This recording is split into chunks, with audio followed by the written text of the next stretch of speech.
Nama saya Yuyun Eko Kuntadi.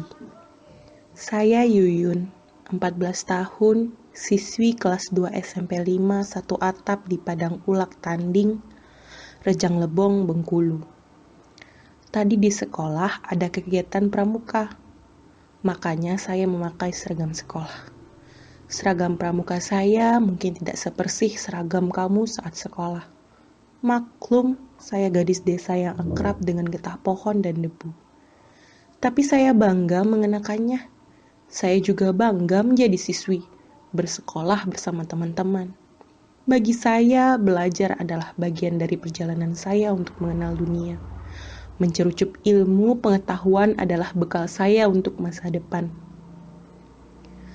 Meski hidup di desa, di pelosok Pulau Sumatera, saya juga punya cita-cita. Saya juga punya harapan untuk masa depan. Sama seperti anak-anak lain, sama seperti putra dan putri bapak dan ibu. Bukankah itu yang diajarkan, bahwa setiap anak harus menggantungkan cita-citanya setinggi langit? Siang itu udara panas ketika saya melewati areal perkebunan sepulang sekolah. Hujan memang sudah lama tidak turun. Meski sedikit haus, tapi saya harus cepat pulang. Seperti biasa, saya hanya berjalan kaki, menusuri tanah desa kami. Saya ingin cepat sampai di rumah, melepaskan lelah setelah berjalan cukup jauh, dan makan siang bersama keluarga. Saya memang tidak pernah diantar jemput ke sekolah. Di desa kami yang jauh dari keriuhan kota, berjalan kaki adalah kebiasaan. Adakah yang lebih indah bagi kami selain menusuri jalan-jalan kecil desa? Menikmati sepinya suasana sambil bernyanyi kecil, membayangkan senda gurau teman-teman di sekolah tadi pagi. Di sebuah tikungan di areal yang sepi, saya berjumpa beberapa teman lelaki. Mereka menghampiri saya. Saya kenal salah satunya. Dia adalah kakak kelas. Mereka mengajak saya bergabung di sana. Tapi saya menolak. Saya ingin cepat pulang. Saya juga tidak suka dengan bau mulut mereka. Bau arak menguap seperti kecoa yang keluar dari got. Juga biji mata yang semerah saga. Tapi mereka tidak suka ditolak. Satu orang menarik tangan saya dengan kasar. Saya menepisnya. Tiba-tiba dari belakang, seorang yang lain menyergap, membekap mulut saya, menghalangi suara teriakan. Saya hampir kehabisan nafas. Salah satu dari mereka memukul dengan keras. Saya terhuyung, pandangan menjadi gelap.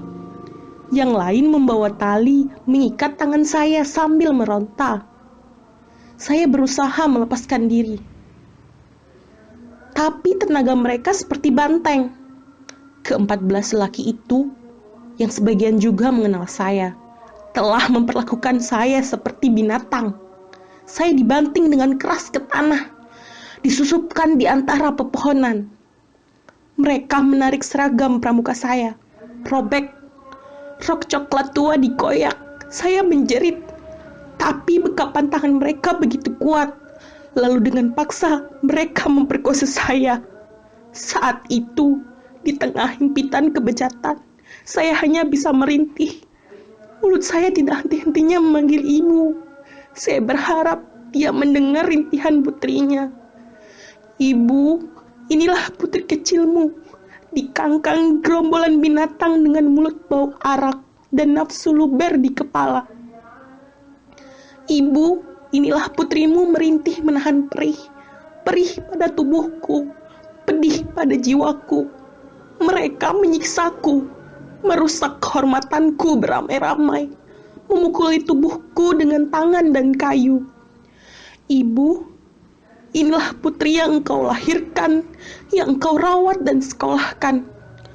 Diperlakukan dengan bengis, disusupkan di antara ilalang, diikat seperti binatang. Ibu, ini Yuyun. Yuyun sendirian menghadapi kebuasan iblis yang menjelma manusia. Ibu. Tapi mereka terus menyerang kewanitaanku. 14 orang secara bergantian. Saya rasa sekeji-kejinya binatang tidak ada yang memperlakukan makhluk seperti itu. Hanya rasa perih yang terasa. Setiap saat semakin perih, saya menjerit. Tapi suara sudah habis. Jeritan saya disusul pukulan kayu ke kepala. Semuanya gelap. Dalam gelap saya melihat wajah sedih ibu. Air matanya meleleh. Saya menyaksikan kepurungan di wajah bapak. Urat mukanya tegang. Saya ingin memeluknya, ingin mengadu pada mereka. Tapi suasana semakin gelap. Saya tidak lagi merasa sakit. Setelah puncak rasa sakit yang ada hanyalah kekosongan, tubuh saya ringsak. Seragam pramuka yang hanya satu-satunya itu terkoyak. Kasihan ibu, dia harus membelikan seragam pramuka yang baru. Maafkan saya, ibu. Kebengisan ini telah merusak seragam pramukaku. Maafkan aku, bapak. Pukulan kayu di kepalaku telah memisahkan kita untuk selamanya. Nama saya Yuyun, siswi kelas 2 SMP 5 1 Atap, Padang Ulek Tanding, Rejang Lebang, Bengkulu. Saya juga punya cita-cita, sama seperti anak bapak dan ibu. Kini cita-cita itu tanggal. Saya hanya tinggal jasad, mengenakan seragam pramuka yang koyak, yang ditemukan terikat di dasar jurang. Nyala untuk Yuyun.